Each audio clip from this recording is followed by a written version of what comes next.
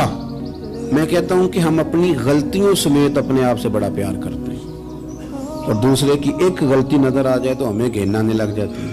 آپ جلدی نہ کریں, مالک نے موقع دیا ہے بندوں کو, نہ وہ کسی کا رزق چھین رہا ہے نہ سانسیں چھین رہا ہے, وہ اپنی زمین پہ چلنے بھی دے رہا ہے, رہنے بھی دے رہا ہے. تو جب اس نے موقع دیا ہے آپ بھی تھوڑا موقع دیں. اللہ بڑا کریم ہے, دروازے کھولے گا, اس کے بندے اس کی بارگاہ تک پہنچیں گے. بدگمانیاں اور پھر بدگمانیوں کا عروج اور اس لیول تک جا کے بات کر دینا کا جہاں سے خوف آئے کہ یار یہ بات نہیں کرنی چاہیے. کچھ لوگوں نے نا پکا ذہن بنا لیا یہ کہنے کا کہ ہاتھ بڑا تنگ ہے. پکا آپ جس وقت پوچھ لیں ان کا ہاتھ اور بڑا ہی زیادہ تنگ ہے. آپ یقین کریں بہن کا جو خامند ہے وہ کہہ رہا ہے جا حصہ لے کے آ, تیرے بھائیوں کی کمائی تو نہیں تیرے ابا کی ہے, لے کے آ.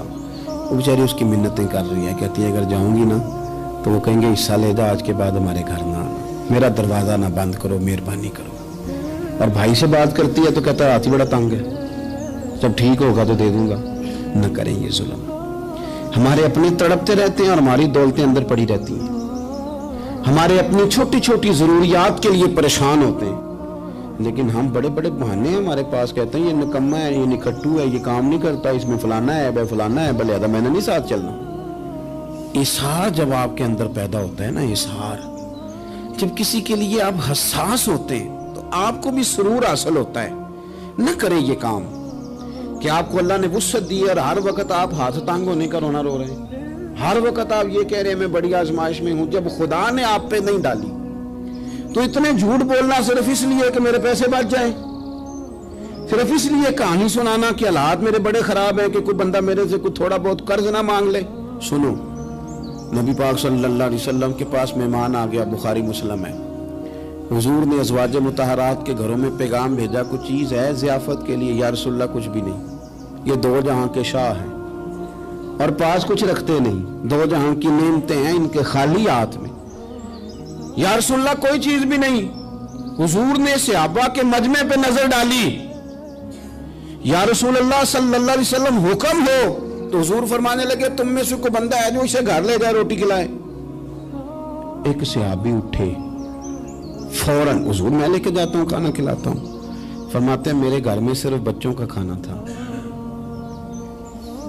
یہ نہیں کہ فریزر بھرا ہوا ہے نعمتوں سے, صرف بچوں کا کھانا. یہ نہیں کہ کسی کو دیکھ کے اپنی ہنڈیا پہ برتن دے لیا, صرف بچوں کا کھانا. کہتے ہیں گھر گیا, بیوی سے کہا کیا کیفیت ہے؟ کہنے لگی بچوں کی روٹی ہے. میں نے کہا بچے سلا دے, صبح ناشتہ کر لیں گے. تو کہنے لگی آپ کیا کھائیں گے؟ تو میں نے کہا نہ میں کھاؤں گا نہ تم کھائے گی, مہمان جو نبی پاک کا ہے. کہا اچھا, اب ذرا تجویز دیکھو میاں بیوی کی سوجھی آپس میں. کہتے ہیں کھانا لگا دینا کیونکہ ایک آدھ بندے کا کھانا ہے. اپنی غربتوں کا ہر جگہ اظہار کرنا, رونا رونا. یہ دیکھو غربت کیسے چھپائی جا رہی. اس کو کہا نہیں کہ چل تو تھوڑا رحم کھا, تو آیا ہے تو تھوڑا رحم کھا, یہ نہیں کہا. کہا اٹھ کے نا تو کھانا رکھنا اور اٹھ کے نا چراغ ٹھیک کرنے کے بہانے بجھا دینا. ہم دنیا والوں کے سامنے کیوں اپنے دکھ بیان کریں؟ ہم جو کہیں گے رب رسول کی بارگاہ میں کہیں گے. تو نا چراغ ٹھیک کرنے کے بہانے. اہلیہ اٹھی, کھانا دینے کے بعد چراغ ٹھیک کرنے کے بہانے بجھا دیا. خامد بھی ہاتھ چلاتے رہے, بیوی کبھی برتن رکھتی کبھی اٹھاتی, پتہ چلے کہ کھانا کھا رہے ہیں, کھانا کھایا جا رہا ہے.